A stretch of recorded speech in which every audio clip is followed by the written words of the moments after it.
Welcome back to Karthik bio academy YouTube channel. మనం teaching methods అయితే చూస్తున్నాము. ఏపీ అభ్యర్థులకు ఉపయోగపడే విధంగా వీడియోస్ అయితే అందుబాటులో అయితే ఉన్నాయి. ప్లేలిస్ట్లో మనకి తెలుగు మీడియంలో ఏపీ మెథడాలజీ క్లాసెస్ అని టైప్ చేయండి. కార్తిక్ బయో అకాడమీ యూట్యూబ్ ఛానల్కి వెళ్ళండి.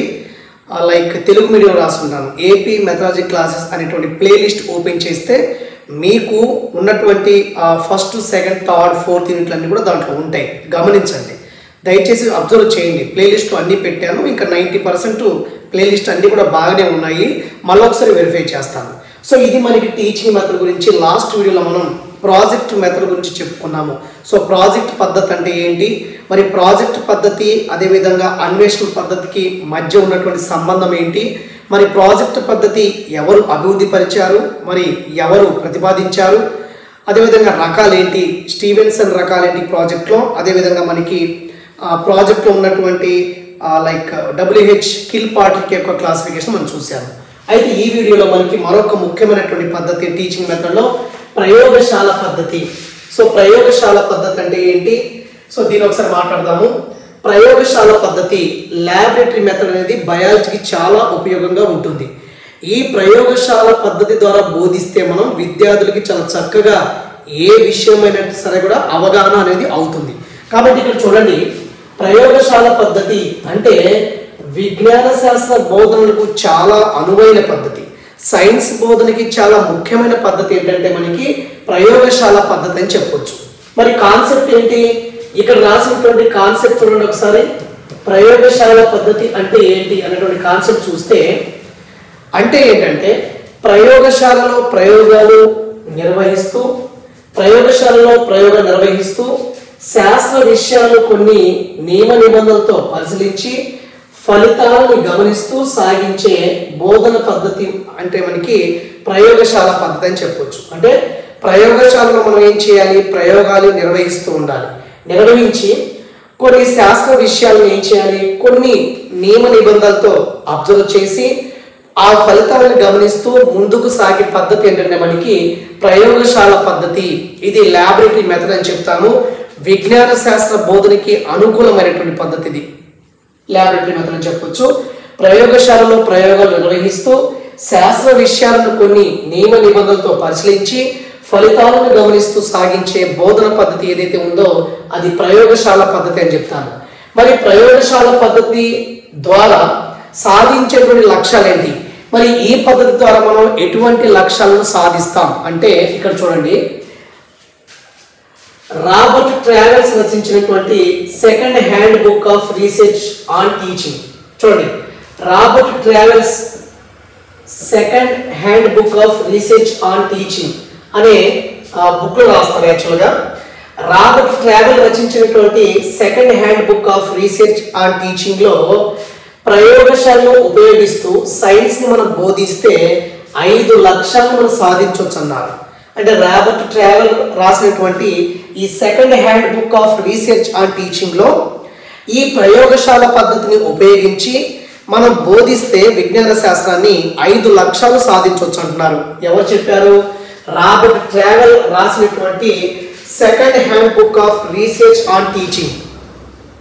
రాబర్ట్ ట్రావెల్ రాసినటువంటి second hand book of research on teaching లో ప్రయోగశాలను ఉపయోగించి మనం విజ్ఞాన శాస్త్రాన్ని బోధిస్తే 5 లక్ష్యాలు సాధించవచ్చు అని చెప్పారు. ఏంటి ఆ లక్ష్యాలు ఒకసారి చూడండి. నైపుణ్యాలు, ప్రయోగశాల పద్ధతి వల్ల విద్యార్థుల్లో నైపుణ్యాలు అనేవి అభివృద్ధి చెందుతాయి. మరి ఎలా ప్రయోగం చేయాలి, పరికరాలని ముట్టుకోవటం కానీ ఇవన్నీ కొన్ని నైపుణ్యాలు అనేవి చాలా చక్కగా వాళ్ళకి అవగాహనమవుతాయి. ఓకే, తర్వాత మనకి కాన్సెప్ట్స్ 5 లక్షల్లో నైపుణ్యాలు అభివృద్ధి చెందుతాయి, భావనలు కాన్సెప్ట్ అభివృద్ధి చెందుతాయి. తర్వాత మనకి సంజ్ఞానాత్మక సామర్థ్యాలు, కాగ్నిటివ్ స్ట్రెంత్ అని చెప్తాము, సంజ్ఞానాత్మక సామర్థ్యాలు కూడా డెవలప్మెంట్ అవుతాయి. అదేవిధంగా సైన్స్ స్వభావాన్ని అర్థం చేసుకుంటాము. వైఖరులు అంటే సైన్స్ అంటే ప్రయోగశాల పద్ధతిని ఉపయోగించి సైన్స్ ని బోధించడం వల్ల విద్యార్థులు మనకి 5 నైపుణ్యాలని మనం డెవలప్ చేయవచ్చు.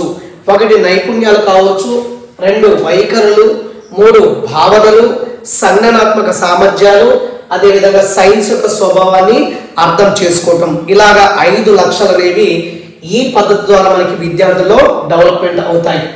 అదేవిధంగా ఇంకా మనకి ఈ ప్రయోగశాల పద్ధతి ద్వారా ఏం జరుగుతుందంటే విద్యార్థుల్లో సైన్స్ పట్ల నమ్మకం కలుగుతుంది. ఈ ప్రయోగశాల పద్ధతి ద్వారా మనం బోధిస్తే విద్యార్థులకు ఏం కలుగుతుందంటే విజ్ఞాన శాస్త్రం పట్ల ఉన్నటువంటి నమ్మకం కలుగుతుంది. 2 శాస్త్రీయ వైఖరులు అభివృద్ధి చెందుతాయి. సమస్య పరిష్కార విధానం తెలుస్తుంది, పరిశీలన శక్తి తెలుస్తుంది, అదేవిధంగా ఆలోచన శక్తి అన్నీ కూడా మనకి డెవలప్మెంట్ అవడం జరుగుతుంది. కాబట్టి ప్రయోగశాల పద్ధతి ద్వారా మనకి విద్యార్థుల్లో సైన్స్ పట్ల నమ్మకం పెరుగుతుంది, శాస్త్రీయ వైఖరులు అభివృద్ధి చెందుతాయి, సమస్య పరిష్కార విధానం పెరుగుతుంది, అది నేర్చుకుంటారు, పరిశీలన శక్తి నేర్చుకుంటారు, అదేవిధంగా ఇక్కడ ఉన్నటువంటి ఆలోచన శక్తి కూడా మనకి డెవలప్మెంట్ అవుతుంది ఈ ప్రయోగశాల పద్ధతి ద్వారా. అయితే మనకి 1965లో మనకి నూతన సమగ్ర పాఠ్య ప్రణాళిక అంటే 1965లో మనకి ఒక నూతన సమగ్ర పాఠ్య ప్రణాళిక రూపొందించారు. సో ఈ నూతన సమగ్ర పాఠ్య ప్రణాళికలో మరి ఈ ప్రయోగశాల పద్ధతికి ఇంపార్టెంట్ ఇవ్వడం జరిగింది. అయితే దీని ప్రకారం ఏంటంటే సైన్స్ అంటే సరి చూడగల విజ్ఞాన రాశి అని చెప్పొచ్చు. సరి చూడగల విజ్ఞాన రాశి ఏంటంటే మనకి సైన్స్ అని చెప్పొచ్చు. కాబట్టి 1965లో నూతన సమగ్ర పాఠ్య ప్రణాళికను రూపొందించారు. ఈ నూతన సమగ్ర పాఠ్య ప్రణాళికలో ప్రయోగశాల పద్ధతికి ఆనాడే ఇంపార్టెన్స్ ఇచ్చారు. కాబట్టి దీని ప్రకారము సైన్స్ అంటే సరి చూడగల విజ్ఞాన రాశి అని అర్థం. మరి ప్రయోగశాల పద్ధతి అంటే ఏంటి? అసలు what is meant by laboratory method? ప్రయోగశాల పద్ధతి అంటే ఏంటి చూడండి. విద్యార్థులు నిర్దిష్ట పరికరాలు వస్తు సామాగ్రిని ఉపయోగించి అంటే విద్యార్థులు నిర్దిష్ట పరికరాలను అదేవిధంగా వస్తు సామాగ్రిని ఉపయోగించి ప్రయోగశాలలో చేయడం ద్వారా నేర్చుకోవడం, లెర్నింగ్ బై డూయింగ్ అనేటువంటి సూత్రం ఆధారంగా సైన్స్ బోధన జరుగుతుందో ఆ పద్ధతిని మనం ఏమంటామంటే ప్రయోగశాల పద్ధతి అని చెప్తాము. ప్రయోగశాల పద్ధతి అని చెప్తాము. So what is meant by laboratory method అంటే విద్యార్థులు ప్రయోగశాలలో నిర్దిష్ట పరికరాలు అదేవిధంగా వస్తు సామాగ్రిని ఉపయోగించి లెర్నింగ్ బై డూయింగ్ అంటే చేయడం ద్వారా నేర్చుకోవడం అనేటువంటి సూత్రం ఆధారంగా సైన్స్ బోధన జరుగుతుందో ఎక్కడైతే అలా జరుగుతుందో దాన్ని మనం ల్యాబొరేటరీ మెథడ్ అని చెప్తాం. సో ప్రయోగశాల పద్ధతి అంటే ఏంటి? ల్యాబొరేటరీలో పరికరాలు ఉపయోగిస్తారు, అక్కడ లెర్నింగ్ బై డూయింగ్ జరుగుతుంది, చేస్తారు, దానివల్ల విద్యార్థికి అక్కడ ఉన్నటువంటి విషయం పూర్తిగా అవగాహన అవుతుంది. కాబట్టి ప్రయోగశాల పద్ధతి అంటే విద్యార్థులు ప్రయోగశాలలో నిర్దిష్ట పరికరాలను ఉపయోగిస్తారు, ఉపయోగించి చేయడం ద్వారా నేర్చుకోవడం అనేటువంటి సూత్రం ఆధారంగా అక్కడ సైన్స్ బోధన జరుగుతుంది. కాబట్టి దీన్ని మనం ప్రయోగశాల పద్ధతి అని చెప్తాం. మరి ఈ పద్ధతిలో ఏం జరుగుతుంది? మరి ప్రయోగశాల పద్ధతిలో ఏం జరుగుతుందంటే ఇక్కడ మనకి ఒక 4 స్టెప్స్ ఉన్నాయి. ఇక్కడ 4 స్టెప్స్ అయితే ఇక్కడ ఉన్నాయి. ఒకసారి చూడండి. ఈ పద్ధతిలో ఏం జరుగుతుందంటే ఫస్ట్ వన్ ఒక చర్చ ప్రారంభం అవుతుంది, ఒక డిస్కషన్ స్టార్ట్ చేస్తారు, ఒక చర్చ అనేది ప్రారంభమవుతుంది. రెండోది ఏంటంటే మనకి ఈ చర్చ ద్వారా సమస్య గురించి పరిష్కరించడం కొన్ని ప్రాకల్పనలు రూపొందించబడతాయి. ముందు ఒక చర్చ ప్రారంభమవుతుంది, ఆ చర్చ ద్వారా ఒక సమస్య గుర్తిస్తారు, ఆ సమస్యని పరిష్కరించడానికి మనకి ప్రాకల్పనలు రూపొందిస్తారు. తర్వాత ఆ ప్రాకల్పనలు అనేవి కరెక్టా కాదని చెప్పేసి టెస్ట్ చేస్తారు, దాని యొక్క ప్రామాణికతను తెలుసుకుంటారు. తర్వాత దీన్ని బట్టి కొత్త సిద్ధాంతాలు అనేవి రూపొందిస్తారు. కాబట్టి ఈ పద్ధతిలో యాక్చువల్గా నోట్ రాసాను చూడండి. ప్రయోగాత్మక పని అనేది సైన్స్ కు బ్యాక్ బోన్ లాంటిది. సైన్స్ లో మనకి ప్రయోగాత్మక పని మనకి చాలా చాలా ఇంపార్టెంట్. కాబట్టి ఇక్కడ చూడండి, ఈ పద్ధతిలో ఏం జరుగుతుందంటే ప్రయోగశాల పద్ధతిలో ఒక చర్చ ప్రారంభం అవుతుంది. ఆ చర్చ ద్వారా ఒక సమస్యను తీసుకొస్తాం. ఆ సమస్య పరిష్కారానికి కొన్ని ప్రాకల్పనలు లేదా పరికల్పనలు లేదా ఊహిస్తాం కదా, కొన్ని ప్రాకల్పనలు మనం ప్రతిపాదించుకుంటాము, రూపొందించబడతాయి. ఆ ప్రాకల్పనలు లేదా ఆ పరికల్పన కరెక్టా కాదని చెప్పేసి ఆ ప్రామాణికతను తెలుసుకోవడానికి మనం ప్రయోగాలు చేస్తాం. దీని ద్వారా కొత్త సిద్ధాంతాలను మనకి రూపొందిస్తారు. ఇది మనకి ప్రయోగశాల పద్ధతిలో జరిగేటువంటి 4 ప్రాసెస్ అన్నమాట. ఓకేనా?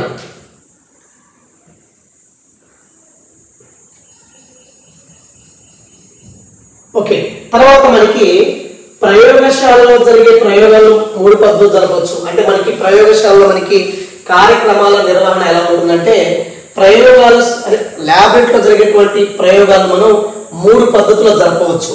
ఒకటి ఏంటంటే మెథడ్ 1, మెథడ్ 2, మెథడ్ 3. అయితే ప్రయోగశాలలో జరిగేటువంటి ప్రయోగాలను మనం 3 పద్ధతుల్లో జరపవచ్చు.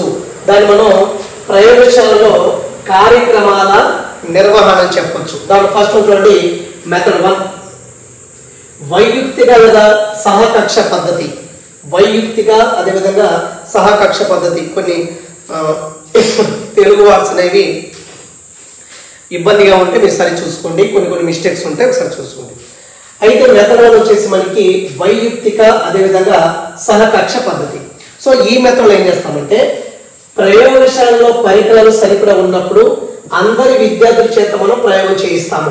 సో మెథడ్ 1 ఏంటి, ప్రయోగశాలలో ల్యాబొరేటరీలో అన్ని ఆపరేటర్స్ ఉన్నాయి, పరికరాలు అన్ని సరిపడా ఉన్నప్పుడు అందరి చేత మనం ప్రయోగం చేపిస్తాము కాబట్టి దాన్ని మెథడ్ 1 అని చెప్తాము. దీన్ని మనం వైవిక్తిక అంటే అందరూ కూడా ప్రయోగశాలలో అంటే ప్రయోగంలో పాల్గొంటారు.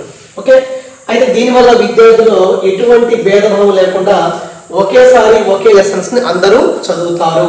ఇది మెథడ్ 1 వైయుక్తిక సహకక్ష పద్ధతి అని.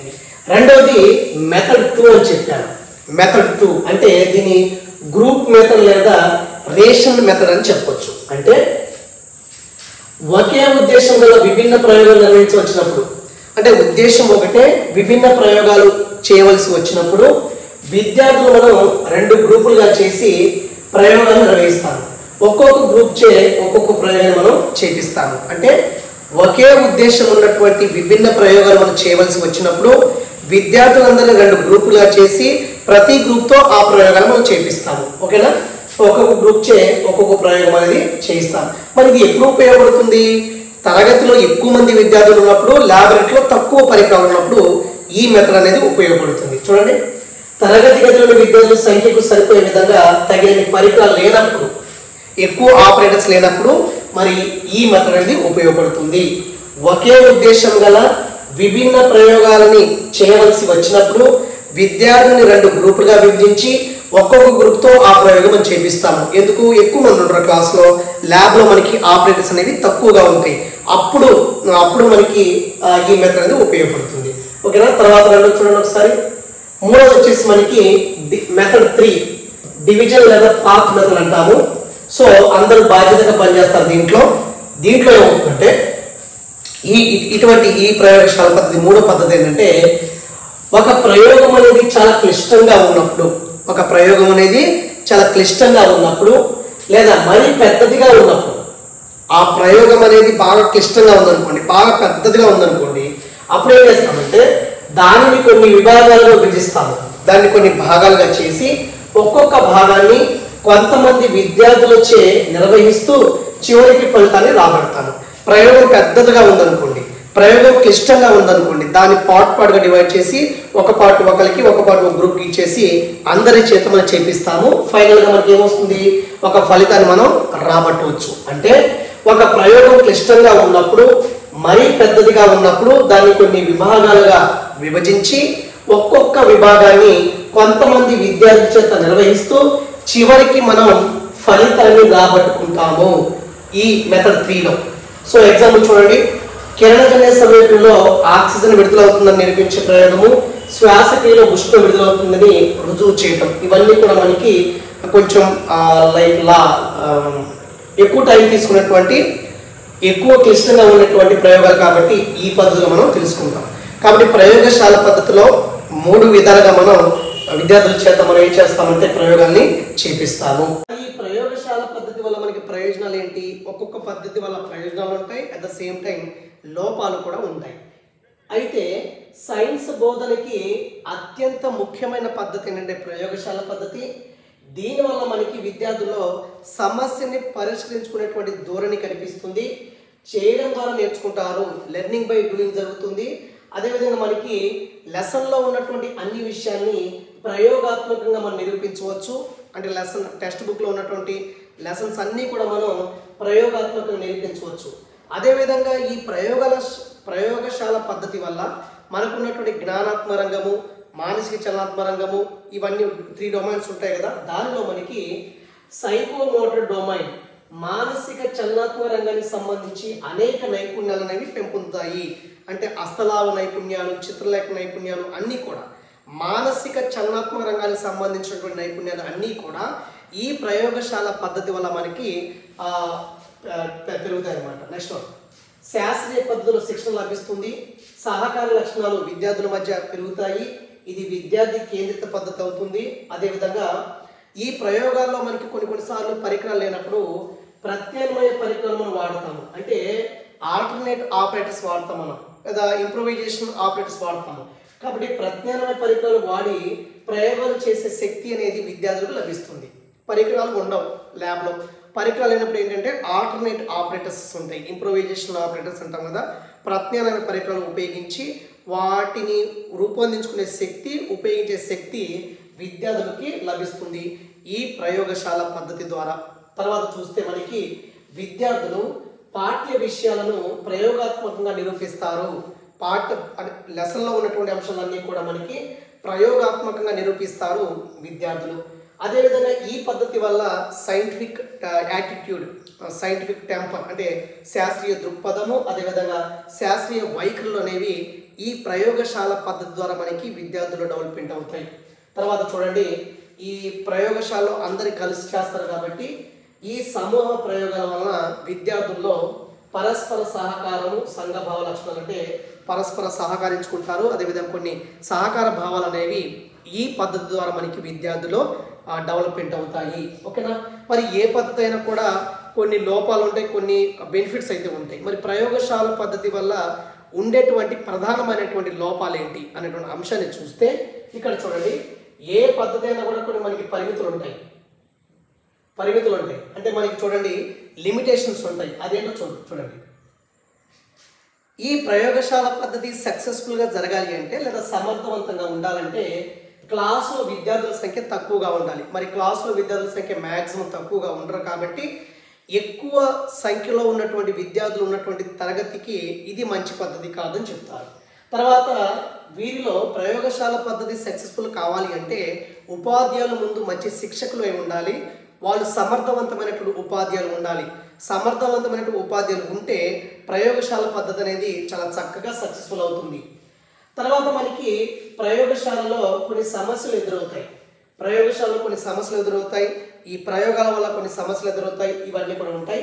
ఇదంతా కొంచెం ప్రయోగం చేయడానికి ఖర్చు కొంచెం ఎక్కువగా ఉంటుంది. పరికరాలు తీసుకోవటము, మరి అవి ల్యాబొరేటరీ అంతా ఎక్విప్మెంట్ అయితే తీసుకోవటం అన్నీ కూడా ఖర్చుతో కూడుకున్నటువంటి పని. అదేవిధంగా మనకి ప్రయోగశాలలో పరికర నిర్వహణ, మరమ్మతులకు అదనపు వ్యయం అనేది అవుతుంది.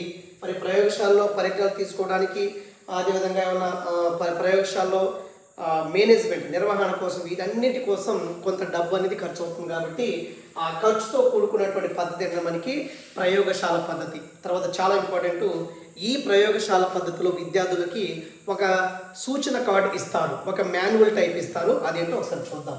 చూడండి, ఓకే. సో ఇక్కడ మనకి ప్రయోగశాల పద్ధతిలో ఒక మాన్యువల్ ఇస్తారు, ఒక సూచన కార్డు ఇస్తారు విద్యార్థులకి. ఎందుకంటే గబాల్లో మనం వెళ్ళిపోయిన తర్వాత ఎలా చేయాలి, అసలు ఏ విధంగా చేయాలి, ఆ ప్రాసెస్ ఏంటి, ఆ ఆపరేటర్స్ ఏంటి చెప్పేసి ఒక సూచన కార్డు అయితే మనకి విద్యార్థులకు మనం అందించడం జరుగుతుంది ప్రయోగశాలలో. సో దాంట్లో ఏం చేస్తారంటే ఒకసారి చూడండి, ప్రయోగశాలలో ప్రయోగాన్ని పద్ధతి ప్రకారం నిర్వహించడం కోసం, ప్రయోగశాలలో ఆ ప్రయోగాలను ఒక ఆర్డర్లో చేయటం కోసం ఏం చేస్తారంటే తగిన సూచనలతో కొన్ని ఇన్స్ట్రక్షన్తో కూడినటువంటి ఒక ఇన్స్ట్రక్షనల్ కార్డ్ విద్యార్థికి ఇస్తారు. ఇన్స్ట్రక్షనల్ కార్డ్ అనేది విద్యార్థికి ఇస్తారు. సో దాని యొక్క పరిమాణం 6x4 సైజ్ అయితే ఉంటుంది. మరి దీంట్లో ఏముంటాయి, ఈ సూచన కార్డు, ఇన్స్ట్రక్షనల్ కార్డు ఏముంటాయి అంటే like 1 minute.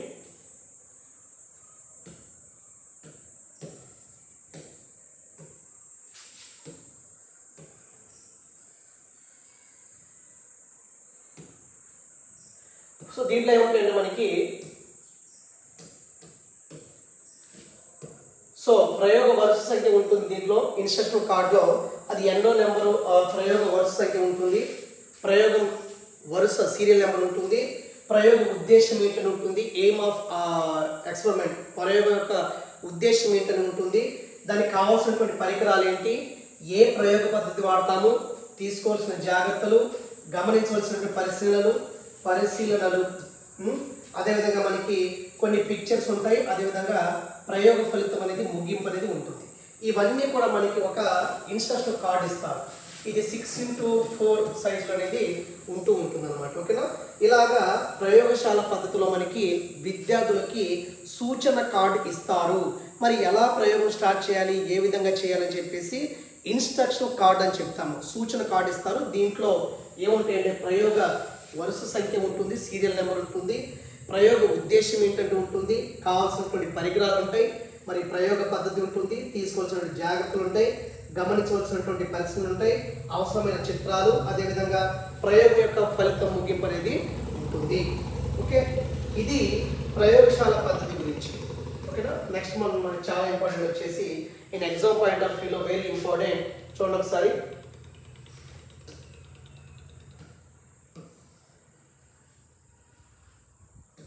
Okay, exam point of view next వచ్చేసి మనకి సైంటిఫిక్ మెథడ్, శాస్త్రీయ పద్ధతి very very important in exam point of. ఖచ్చితంగా దీని మీద క్వశ్చన్ అయితే ఫ్రేమ్ చేస్తారు. క్వశ్చన్ అయితే కరెక్ట్ అయితే ఉంటుంది, క్వశ్చన్ ఖచ్చితంగా అయితే క్వశ్చన్ అయితే ఉంటుంది. సో శాస్త్రీయ పద్ధతి, శాస్త్రవేత్తలు ఉపయోగించేటువంటి పద్ధతిని మనం శాస్త్రీయ పద్ధతి అని చెప్తాము. సాధారణంగా శాస్త్రీయ పద్ధతిలో అనేక సోపానాలు ఉంటాయి. ఒక్కొక్క సిచ్యువేషన్ బట్టి ఆ మెథడ్స్ అనేవి మారుతుంటాయి. కాబట్టి శాస్త్రీయ పద్ధతి అంటే ఏంటి, దీనిలో ఉన్నటువంటి సోపానాలు ఏంటి అనేటువంటి కోణాల్లో ఖచ్చితంగా బిట్ అయితే ఫ్రేమ్ చేస్తారు. అది దయచేసి గమనించండి. ఇక్కడ చూడండి, శాస్త్రీయ పద్ధతి అని చెప్పాను. ఈ పద్ధతిలో విద్యార్థులకు శిక్షణ ఇస్తే వారు సమస్యలను అత్యంత హేతుబద్ధంగా పరిష్కరించగలరు. కాబట్టి ఏ పద్ధతిలో అయితే విద్యార్థులకి ట్రైనింగ్ ఇచ్చి, ఏ పద్ధతిలో అయితే విద్యార్థులకు శిక్షణ ఇచ్చి వారు ఆ సమస్యల్ని అత్యంత హేతుబద్ధంగా పరిష్కరించగలరో ఆ పద్ధతిని ఏమంటామంటే మనం శాస్త్రీయ పద్ధతి అంటాము. ఏ పద్ధతిలో అయితే విద్యార్థులకు శిక్షణ ట్రైనింగ్ ఇచ్చి వారు విద్యార్థులు ఆ సమస్యలను అత్యంత హేతుబద్ధంగా పరిష్కరించుకోగలరో ఆ పద్ధతిని మనం శాస్త్రీయ పద్ధతి అని చెప్తాము. మరి ఈ శాస్త్రీయ పద్ధతి యొక్క ముఖ్య లక్షణం ఏంటని చూస్తే, శాస్త్రరీత్యా లేదా క్రమ పద్ధతిలో సమస్యను సాధిస్తాం. ఈ శాస్త్రీయ పద్ధతి యొక్క ప్రముఖమైనటువంటి ముఖ్య లక్షణం ఏంటంటే, ఒక వరుస క్రమంలో కానీ ఒక క్రమ పద్ధతిలో లేదా శాస్త్ర రీత్యా మనం విజ్ఞాన శాస్త్ర రీత్యా మనం ఏం చేస్తామంటే అక్కడ సమస్యను సాధిస్తాం. కాబట్టి శాస్త్రీయ పద్ధతి యొక్క ముఖ్య లక్షణం ఏంటంటే క్రమ పద్ధతిలో సమస్యను సాధించడం. దీని యొక్క ముఖ్య లక్షణం ఏంటంటే ఒక క్రమ పద్ధతిలో అక్కడ ఇచ్చినటువంటి సమస్యను మనం సాధించడం అనేది దీని యొక్క ప్రధానమైనటువంటి లక్షణం శాస్త్రీయ పద్ధతి. కాబట్టి శాస్త్రీయ పద్ధతి అంటే ఇంకో రకంగా చెప్పొచ్చు, శాస్త్రవేత్తలు ఉపయోగించే పద్ధతే శాస్త్రీయ పద్ధతి. వాళ్ళు ఏం చేస్తారు, ఏదైనా ఒక విషయాన్ని ఒక పరిశీలన చేసిన తర్వాత ఒక ఆర్డర్లో చేసుకుంటూ వచ్చి ఆ సమస్యకు పరిష్కార మార్గాన్ని కనుక్కుంటారు. అలాగే ఏ పద్ధతిలో అయితే విద్యార్థులకు శిక్షణ ఇచ్చిన తర్వాత వాళ్ళు ఒక సమస్యను అత్యంత హేతుబద్ధంగా పరిష్కరించుకోగలరో ఆ పద్ధతిని మనం శాస్త్రీయ పద్ధతి అంటాము. దీని ముఖ్య లక్షణం ఏంటంటే క్రమ పద్ధతిలో సమస్యని సాధించడం. ఓకే, మరి ఈ పద్ధతి ద్వారా మనకి విద్యార్థుల్లో ఏం డెవలప్ అవుతుందంటే విద్యార్థుల మధ్య ఉన్నటువంటి నిష్పాక్షికత, హేతుబద్ధమైన ఆలోచన, విశాల దృక్పథం వంటి విలువలు సాధిస్తారు. ఈ పద్ధతి ద్వారా విద్యార్థులు నిష్పాక్షికంగా ఉండే విలువను సాధిస్తారు, హేతుబద్ధమైన ఆలోచన, మంచిగా ఆలోచించే విలువను సాధిస్తారు, అదేవిధంగా బ్రాడ్ మైండ్నెస్ అంటే విశాల దృక్పథం కలిగినటువంటి విలువను సాధిస్తారు విద్యార్థులు. ఓకేనా? తర్వాత ఇంకా మనం ఏం చెప్పొచ్చు అంటే ఈ పద్ధతి ద్వారా భవిష్యత్తులో జరగబోయే పరిణామాలను, ఈ సైంటిఫిక్ మెథడ్ ద్వారా భవిష్యత్తులో జరగబోయేటువంటి పరిణామాలను లేదా కొత్త విషయాలను పరికల్పన ఆధారంగా సూత్రీకరిస్తారు. అంటే ఈ శాస్త్రీయ పద్ధతి ద్వారా భవిష్యత్తులో జరగబోయేటువంటి పరిణామాలను లేదా కొత్త విషయాలను పరికల్పనల ఆధారంగా సూత్రీకరిస్తారు. కాబట్టి దీన్ని సూత్రీకరణ పద్ధతి అని చెప్తాము. భవిష్యత్తులో జరగబోయే పరిణామాలను లేదా కొత్త విషయాలు ఏం చేస్తారంటే పరికల్పనల ఆధారంగా సూత్రీకరిస్తారు, ప్రాకల్పన ఆధారంగా సూత్రీకరిస్తారు. కాబట్టి దీన్ని సూత్రీకరణ పద్ధతి లేదా శాస్త్రీయ పద్ధతి అని చెప్తాము. అంటే భవిష్యత్తులో ఎలా జరుగుతున్న పరిణామాలు ఊహిస్తాం మనం. అదేవిధంగా ఊహించడం అంటే ఏంటి, ఇక్కడ పరికల్పనే కదా, అంటే భవిష్యత్తులో ఏ విధంగా జరగబోతుంది అని ఊహిస్తాం కాబట్టి అది కూడా మనకి శాస్త్రీయ పద్ధతే అవుతుంది, గమనించండి. ఓకేనా. ఇది తర్వాత మనకి ఈ శాస్త్రీయ పద్ధతికి మరొక పేరు ఏంటంటే మనకి వైజ్ఞానిక పద్ధతి అని చెప్తాము. శాస్త్రీయ పద్ధతికి మరొక పేరు ఏంటంటే వైజ్ఞానిక పద్ధతి. ఓకేనా. ఇక్కడ రాశాను చూడండి, నోట్ రాశాను చూడండి. ప్రతి ఎగ్జామ్లో చాలా ముఖ్యమైన టాపిక్ ఇది అని రాశాను. దీని నుండి ఖచ్చితంగా ప్రశ్న అనేది వస్తుంది. సోపానాలు ఉంటాయి కదా, స్టెప్స్ కొన్ని ఉంటాయి, స్టెప్ గురించి అడుగుతారు, వాటిలో ఒక వరుస క్రమంలో అమర్చని అడుగుతారు. శాస్త్రీయ పద్ధతిలో ఉన్నటువంటి సోపానాలు ఏంటి, వారి ఒక ఆర్డర్లో అమర్చండి అనే కోణంలో ఖచ్చితంగా బిట్ అయితే ఫ్రేమ్ చేస్తారు. మరి శాస్త్రీయ పద్ధతి అంటే ఏంటి, ఇక్కడ రాసిన చూడండి. మరి శాస్త్రీయ పద్ధతి అంటే ఏంటి, ఇందాక చెప్పాను. శాస్త్రవేత్తలు అనుసరించే పద్ధతిని మనం శాస్త్రీయ పద్ధతి అని చెప్పొచ్చు. అంటే సమస్యలను ఒక ప్రత్యేక రీతిలో క్రమబద్ధంగా పరిష్కరించడమే శాస్త్రీయ పద్ధతి. శాస్త్రీయ పద్ధతి అంటే శాస్త్రవేత్తలు ఉపయోగించేటువంటి పద్ధతిని మనం శాస్త్రీయ పద్ధతి అంటాము. అదేవిధంగా సమస్యలను ఒక ప్రత్యేక రీతిలో క్రమబద్ధంగా పరిష్కరించుకుంటాము. సమస్యలను ఒక ప్రత్యేకమైన రీతిలో క్రమబద్ధంగా పరిష్కరించుకునేటువంటి పద్ధతిని మనం శాస్త్రీయ పద్ధతి అంటాము. అయితే దీని గురించి చాలామంది శాస్త్రవేత్తలు సోపానాలు ప్రతిపాదించారు. అంటే ఒక్కొక్క సందర్భంలో ఒక్కొక్క స్టెప్స్ ఉంటాయి ఈ పద్ధతి గురించి. అదేవిధంగా ఇక్కడ 1937లో ఇక్కడ కార్ల్ పియర్సన్, అదేవిధంగా క్లీసెన్స్, వీళ్ళు కొన్ని సోపానాలని ప్రతిపాదించడం జరిగింది, కొన్ని స్టెప్స్ అయితే ఇవ్వటం జరిగింది. అంటే ఒక్కొక్క సందర్భంలో ఈ స్టెప్స్ అనేవి మారుతుంటాయి. అంటే వివిధ శాస్త్రాలకు వేరువేరుగా ఉంటాయి ఈ స్టెప్స్ అని ఇక్కడ రాశాను. ఒకసారి చూడండి ఫ్రెండ్స్, చాలా ఇంపార్టెంట్. ఫస్ట్ వన్, శాస్త్రీయ పద్ధతిలో ఉన్నటువంటి సోపానాలు ఏంటంటే సమస్యను గుర్తించాలి, సమస్యలను గుర్తించినటువంటి సమస్యను డిఫైన్ చేయాలి, నిర్వచించాలి, ఆ సమస్యని విశ్లేషించాలి లేదా లక్ష్య నిర్ధారణ చేయాలి, దత్తాంశాన్ని సేకరించాలి, దత్తాంశాన్ని ప్రతిక్షేపించాలి, దాని తర్వాత మనకి ప్రాకల్పన రూపొందించుకోవాలి లేదా ప్రాకల్పనను ప్రతిపాదించాలి. ఆ ప్రాకల్పనను మనం కరెక్టా కాదని చెప్పేసి ఇక్కడ ఊహించాలి, ఆ ఊహ కరెక్టా కాదని చెప్పేసి మనం ప్రయోగాలు చేసి ప్రాకల్పనను పరీక్షించుకుంటాము. తర్వాత జనరలైజ్ చేయాలి, సాధారణీకరణ చేయాలి, తర్వాత కొత్త పరిస్థితులకు అన్వయించుకోవాలి. ఇది మనకి 2022 బుక్లో ఇచ్చినటువంటి, అంటే వాల్యూమ్ 1 అండ్ వాల్యూమ్ 2లో ఇచ్చినటువంటి స్టెప్స్ అనమాట. పాత బుక్లో వేరువేరుగా ఉంటుంది. ఓకేనండి. కాబట్టి ఎక్కడ వచ్చినా ఇదే ఆర్డర్. కాబట్టి ఈ 9 ఆర్డర్లు గుర్తుపెట్టుకోండి, మనకి ఈజీగా బిట్ వస్తుంది. 3 సమస్యలు చూడండి. సమస్యను గుర్తించాలి, సమస్యను నిర్వచించాలి, సమస్యను విశ్లేషణ చేయాలి, దీని లక్ష్య నిర్ధారణ అంటారు. తర్వాత దత్తాంశ సేకరణ కొత్తది, దత్తాంశం సేకరించాము, తర్వాత దత్తాంశాన్ని ప్రతిక్షేపించాము. మరి ప్రతిక్షేపించి మనం ప్రాకల్పన చేసుకున్నాము, అది కరెక్టా కాదని ప్రాకల్పన ఊహించాము, ఆ ఊహ కరెక్టా కాదని చెప్పేసి పరీక్షించాము, తర్వాత సాధారణీకరణ చేశాము, కొత్త పరిస్థితులు లేదా కొత్త సంగతులకు అన్వయించాము. ఇది ప్రయోగం, అంటే శాస్త్రీయ పద్ధతిలో ఉన్నటువంటి సోపానాలు. చాలా జాగ్రత్తగా మీరైతే స్క్రీన్ షాట్ తీసుకోవచ్చు లేకపోతే చూడవచ్చు. మీకు మీ మొబైల్ అనేది యూట్యూబ్ చూసినప్పుడు నిలువ కాకుండా అడ్డంగా పెట్టండి, మనకు క్లారిటీగా కనిపిస్తుంది. ఒకటి వాయిస్ అనేది ఇది స్కూల్లో ఉన్నటువంటి ఐఎఫ్పి ప్యానల్ ఈరోజు స్టడీ అవర్ ఉంది కాబట్టి, మరి night 6 to 7 to 9 study hour కాబట్టి 4:30 నుంచి ఈ గ్యాప్లో ఈ వీడియో చేస్తున్నాను. రోడ్డు మీద వెహికల్స్ వెళ్తూ ఉంటాయి, ఆ సౌండ్ పట్టించుకోకండి. కొంత వాయిస్ క్లారిటీ రాదు, అది కూడా పట్టించుకోకండి. మనకు కావాల్సింది ఇది. ఓకేనా. నెక్స్ట్ వన్ అయితే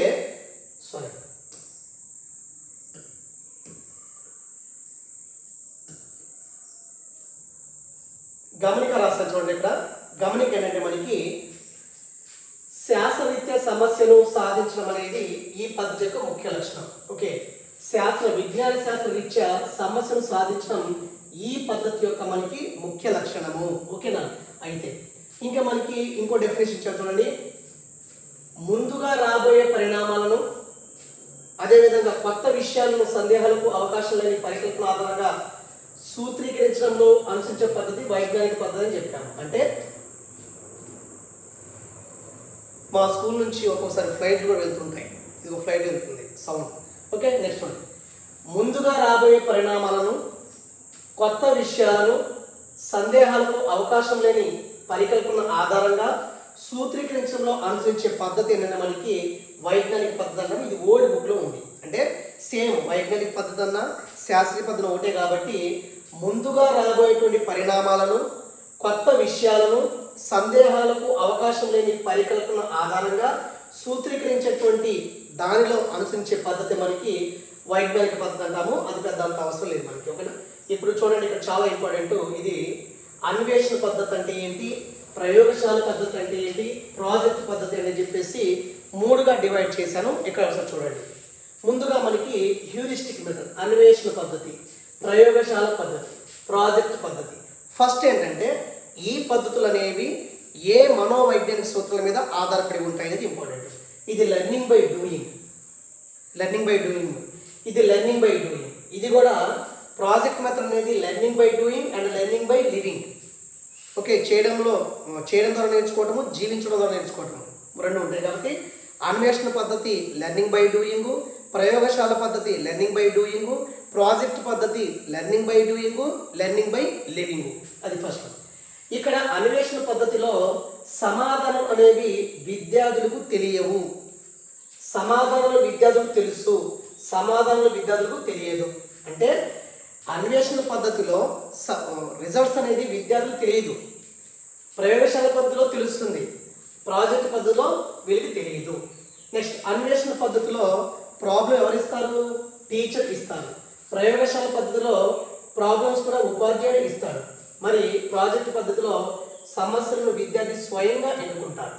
ఇక్కడ సమస్యలను టీచర్ ఇస్తారు అన్వేషణ పద్ధతిలో, ప్రయోగశాల పద్ధతిలో టీచర్ ఇస్తాడు. కానీ ప్రాజెక్ట్ పద్ధతిలో విద్యార్థుల సమస్యలు ఎంచుకోవాలి. అది గుర్తుపెట్టుకోండి. ఓకేనా? తర్వాత ఫోర్త్ పాయింట్ చూడండి. పాఠ్య ప్రణాళిక కేంద్రంగా ఉంటుంది, కరికులం సెంటర్గా ఉంటుంది అన్వేషణ పద్ధతి. ఇది కూడా మనకి పాఠ్య ప్రణాళిక కేంద్రంగా ఉంటుంది, కానీ జీవితం కేంద్రంగా ఉండేది మనకి ప్రాజెక్ట్. ఇది ఇంపార్టెంట్. జీవిత కేంద్రంగా ఉంటుంది ప్రాజెక్ట్ పద్ధతి. ఇవి రెండు పాఠ్య ప్రణాళికగా ఉంటుంది, ఇక్కడేమో జీవిత కేంద్రంగా ఉంటుంది project method. Okay, next fourth point నేను కంపేర్ చేశాను. ఓకే, ఈ అన్వేషణ పద్ధతి అనేది ఏ సబ్జెక్ట్కి అనుకూలం అంటే మనకి ఫిజిక్స్ సబ్జెక్ట్కి చాలా అనుకూలంగా ఉంటుంది. అదేవిధంగా ప్రయోగశాల పద్ధతి ఎవరు అనుకూలము, సైన్స్ సబ్జెక్ట్ బోధనకి చాలా అనుకూలంగా ఉంటుంది. ఇది అన్ని సబ్జెక్టులకు అనుకూలంగా ఉంటుంది project method. Okay, next one, 6th one చూడండి. ప్రైమరీ క్లాస్కి అన్వేషణ పద్ధతి పనికిరాదు, ప్రాథమిక తరగతులు వర్తిస్తుంది ప్రయోగశాల పద్ధతి. ప్రాథమిక తరగతులకు అనుకూలంగా ఉంటుంది అన్వేషణ పద్ధతి. అంటే ప్రాథమిక తరగతులకి పనికిరాని పద్ధతి ఏంటంటే అన్వేషణ పద్ధతి, ప్రయోగశాల పద్ధతి, ప్రాజెక్ట్ పద్ధతి. ఈ రెండు కూడా ప్రాథమిక తరగతులకి, ప్రైమరీ క్లాసెస్కి చాలా ఉపయోగంగా ఉంటుందన్నమాట. అయితే మనకి అన్వేషణ పద్ధతిలో కూడా ఇన్స్ట్రక్షన్ కార్డు ఇస్తారు, సో ఇక్కడ కూడా ఇస్తారు. కానీ ప్రాజెక్ట్ మెథడ్లో ఇన్స్ట్రక్షన్ కార్డు, సూచన పత్రం అనేది ఇవ్వరు. ఓకే, నెక్స్ట్, ఇక్కడ విద్యార్థులు సమాధానాన్ని కనుక్కుంటారు. అన్వేషణ పద్ధతిలో విద్యార్థులు ఇక్కడ ప్రయోగశాలలో నిరూపిస్తారు. ఓకే, సమాధానాన్ని ఇక్కడ సమాధానాలు కూడా కనుక్కుంటారు. విద్యార్థులు సమాధానాన్ని కనుక్కుంటారు అన్వేషణ పద్ధతిలో, విద్యార్థులు నిరూపిస్తారు ప్రయోగశాల పద్ధతిలో, విద్యార్థులు సమాధానాన్ని కనుక్కుంటారు అన్వేషణ పద్ధతిలో కూడా కనుక్కుంటారు. ఓకే, నెక్స్ట్ వన్, దీని రూపకర్త ఎవరు, అన్వేషణ పద్ధతి కదా ఇది, అన్వేషణ పద్ధతి. దీని రూపకర్త ఆర్మ్స్ట్రాంగ్, రూపకర్త కిల్పార్ట్రిక్ అని చెప్పాను. యాక్చువల్గా ఇది ఇక్కడ రావాలి. ఓకేనా? సో అన్వేషణ పద్ధతి రూపకర్త ఆర్మ్స్ట్రాంగ్ అవుతారు. ప్రయోగశాల పద్ధతి అభివృద్ధి పరిచింది స్టీవెన్సన్. అదేవిధంగా మనకి ప్రాజెక్ట్ పద్ధతి ఇక్కడ చాలా డిఫరెంట్ గ్యాప్ అయితే ఉంది, ఇక్కడ రాసాను చూడండి. సో ఇది ఇక్కడ రాకూడదు. అన్వేషణ పద్ధతి రూపకర్త ఆర్మ్స్ట్రాంగ్ అవుతారు. ప్రయోగశాల పద్ధతికి రూపకర్తలు ఎవరు లేరు. కానీ ఇది ప్రాజెక్ట్ మెథడ్లోది. ప్రాజెక్ట్ మెథడ్కి రూపకర్త WH కిల్పార్ట్రిక్, ఇక్కడ పడింది బిట్టు. అదేవిధంగా అభివృద్ధి పరిచింది స్టీవెన్సన్. యాక్చువల్గా ఇక్కడ రావాలి, టైపింగ్లో అడ్డుపడ్డాయి. కాబట్టి ఇక్కడ చూడండి, దీని రూపకర్త ఎవరంటే మనకి కిల్పార్ట్రిక్. సో అభివృద్ధి పరిచింది వచ్చేసి స్టీవెన్సన్. ఆల్రెడీ మీకు వీడియోలో చెప్పాను కదా, అయితే అన్వేషణ పద్ధతి రూపకర్త ఆర్మ్స్ట్రాంగ్ అవుతారు. ప్రయోగశాల పద్ధతికి ఎవరు లేరు. అన్వేషణ పద్ధతి రూపకర్త ఆర్మ్స్ట్రాంగ్, ప్రయోగశాల పద్ధతికి ఎవరు లేరు. ఇటు వచ్చేసి మనకి ప్రాజెక్ట్ మెథడ్కి రూపకర్త WH కిల్పాట్రిక్, అభివృద్ధి చేసింది స్టీవెన్సన్ అని గుర్తుపెట్టుకోండి, చాలా చాలా ఇంపార్టెంట్. మరి ఈ పద్ధతి వల్ల ప్రయోజనాలు ఏంటి? మరి ఏ పద్ధతి అయినా కూడా మనకి అవే ప్రయోజనాలు ఉంటాయి, అవే పరిమితులు ఉంటాయి కాబట్టి కొన్ని కన్ఫ్యూజ్గా ఉంటుంది. దయచేసి మీరు ఏదో ఒక కోడ్ పెట్టుకోండి ఫ్రెండ్స్, కోడ్ పెట్టుకుంటే మనకి బాగుంటుంది. ఓకేనా? సో ఫస్ట్ వన్, శాస్త్రీయ పద్ధతి ప్రయోజనాలు ఏంటి అంటే విద్యార్థుల్లో విమర్శనాత్మక, తార్కిక, ప్రతిబింబ ఆలోచన, ఆసక్తి, ఊహాశక్తి మొదలైన ఉన్నత స్థాయి సామర్థ్యాలు అభివృద్ధి చేయడంలో ఉపయోగపడుతుంది. విద్యార్థుల్లో విమర్శనాత్మక, తార్కిక, ప్రతిబింబ ఆలోచన, ఆసక్తి, ఊహాశక్తి మొదలైన ఉన్నత స్థాయి సామర్థ్యాలు అభివృద్ధి చేయడంలో ఉపయోగపడుతుంది శాస్త్రీయ పద్ధతి. శాస్త్రీయ దృక్పథాన్ని పెంపొందిస్తుంది శాస్త్రీయ పద్ధతి. శాస్త్రీయ పద్ధతిలో శిక్షణిస్తుంది శాస్త్రీయ పద్ధతి. అదేవిధంగా ఒక విద్యార్థి తమ యొక్క దైనందిన జీవితంలో ఏదైనా ఒక సమస్య వచ్చినప్పుడు దాన్ని ఎలా పరిష్కరించుకోవాలి అని నేర్పుతుంది శాస్త్రీయ పద్ధతి. ఓకే, తర్వాత ఉపాధ్యాయుడు విద్యార్థుల మధ్య మంచి సహకారము, సామరస్య బంధాన్ని, ఉపాధ్యాయులకి విద్యార్థుల మధ్య మంచి బాండ్ని ఏర్పరిచేది మనకి శాస్త్రీయ పద్ధతి. ఓకేనా? మరి దీనికి పరిమితులు కూడా ఉంటాయి, ఈ పద్ధతికి కూడా చాలా పరిమితులు ఉంటాయి. సో దీనికి ఉన్నటువంటి పరిమితులు ఏంటంటే, మరి ఈ శాస్త్రీయ పద్ధతి అంటే మనకి లో అచీవర్స్ ఉంటారు, బాగా చదవని పిల్లలకి అంత ఉపయోగం ఉండదు. సగటు యావరేజ్, అబోవ్ యావరేజ్ ఉన్నటువంటి విద్యార్థులకు మాత్రమే ఈ పద్ధతిని ఆచరిస్తారు. లో అచీవర్స్ ఈ పద్ధతిని ఆచరించరు, అదొక మైనస్. అదేవిధంగా ఈ పద్ధతి మనం ఇంప్లిమెంట్ చేయాలంటే ఖచ్చితంగా అనుభవజ్ఞులైన, నైపుణ్యం కలిగిన, అంకిత భావం గల ఉపాధ్యాయులు అవసరం. కాబట్టి ప్రస్తుతానికి మనకి టీచర్స్ కొరత ఎక్కువగా ఉంది కాబట్టి ఈ పద్ధతి అంత సక్సెస్ఫుల్ అయితే కాదు, ఎక్కువ టైం తీసుకుంటుంది, సకాలంలో సిలబస్ని పూర్తి చేయడం కష్టం. ఓకే, ఇది మనకి టీచింగ్ మెథడ్లో ఉన్నటువంటి మెథడ్స్ అన్ని చెప్పాను. సో తర్వాత మనకి ఎగ్జామ్ పాయింట్ ఆఫ్ వ్యూ మనకి ఇవ్వలేదు, కానీ చాలా ఇంపార్టెంట్ వచ్చేసి మనకి మైక్రో టీచింగ్, సూక్ష్మ బోధన గురించి అడుగుతారు, ఖచ్చితంగా ప్రశ్నలు వచ్చే టాపిక్ అని చెప్పాను. మరి ఈ సూక్ష్మ బోధనని తరగతి బోధన ప్రయోగాత్మక పద్ధతి అని చెప్తాము. సూక్ష్మ బోధన అంటే బీఈడి ట్రైనింగ్లో మనం చేసాం కదా స్కూల్స్లో, అదే మైక్రో టీచింగ్ అంటే. ఒక 5-10 నిమిషాల్లో ఉంటుంది, ఒక టాపిక్ తీసుకుంటాము, అంటే ఒక పీరియడ్లో ఎంత వరకు చెప్పామో అంతే తీసుకుంటాము. కాబట్టి ఎగ్జామ్ టైంలో, ఎగ్జామ్ పాయింట్ ఆఫ్ వ్యూలో మరి ఈ సూక్ష్మ బోధన అనేది ఎన్ని టైం ఏంటి అని అడుగుతాము. ఎన్ని నిమిషాలు, 45 మినిట్స్ కాదు కదా, ఓన్లీ 5 to 10 మినిట్స్ అయితే ఉంటుంది. ఓకే.